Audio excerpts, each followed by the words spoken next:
រៀមធនាគារពាណិជ្ជកម្មក្រៅប្រទេសក្នុងនាមថ្នាក់ដឹកនាំរបស់ធនាគារថ្ងៃនេះខ្ញុំមានសេចក្តីសោមនស្សរីករាយយ៉ាងក្រៃលែងដែលទាំងអស់គ្នាបានអញ្ជើញ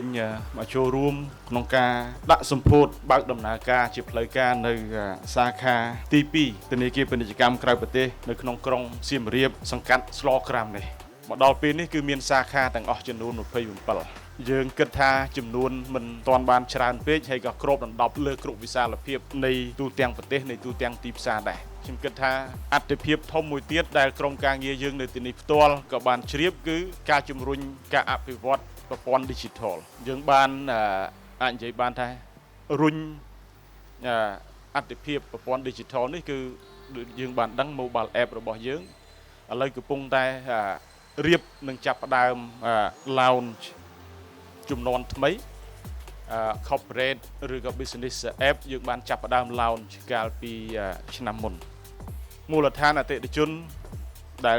ផ្ដល់ការទុកចិត្តដល់ធនាគារយើងជំរុញឲ្យការប្រមូលបាននៅប្រាក់បញ្ញើប្រមាណ$2000 លានជាង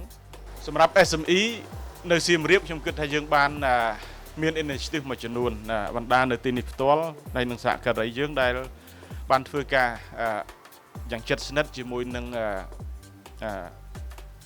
គម្រោងមួយចំនួនដែលជាពិសេសគម្រោងដែលធានាដោយ CGCC ហើយខ្ញុំគិតថាសម្រាប់ទីផ្សារនេះផ្ទាល់គឺនៅត្រូវការយន្តការធានាពី CGCC ឬក៏ SME Lending Program ផ្សេងទៀតដែលយើងមានបាទជាចុងក្រោយមិនមានអីលើសពីនោះទេមានតែសូមថ្លែងអំណរគុណដល់វត្តមានដល់ការចូលរួមរបស់សហការីរបស់ថ្នាក់ដឹកនាំទាំងអស់គ្នាហើយសូមជូនពរឲ្យជួបតែពុទ្ធពរទាំង4ប្រការគឺអាយុវណ្ណៈសុខៈពលៈកំបីគ្លៀងគ្លេឡើយសូមអរគុណ